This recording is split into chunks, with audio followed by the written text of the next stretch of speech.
हे काय दुबईला गेलंय मंदिर? मला देवघरही बघायचा होता. एव्हरीथिंग ॲज पर वास्तू आणि टेम्पल्स डिझाईन करतो आणि मग ते मॅन्युफॅक्चर करतो. देवघरची आमची एक खूप छान कॅटेगरी आहे. ओके. आम्ही स्पेसिफिकली टेम्पल्स डिझाईन करतो आणि मग ते मॅन्युफॅक्चर करतो. मला बघायला मिळेल का काही? हा आमचा एक USP आहे.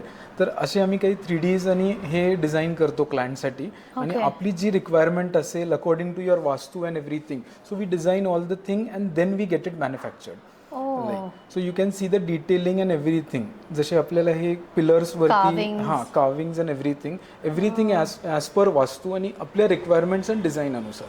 हे काय दुबईला गेलंय मंदिर? हो, हे आम्ही दुबई हिल्सला इन्स्टॉल केलं होतं. लाईक 2 years डाऊन द हो नाईस. म्हणजे मला हे सेकंड आता एक टेम्पल आमचं रिसेंटली कम्प्लीट झालंय. हे बँगलोरला आम्ही इन्स्टॉल केलं होतं. Okay. Yes, you can see the details and everything is handcrafted. Like if you see, the major and everything is in pure teak wood, like that we can. Guarantee. Yeah, 100%.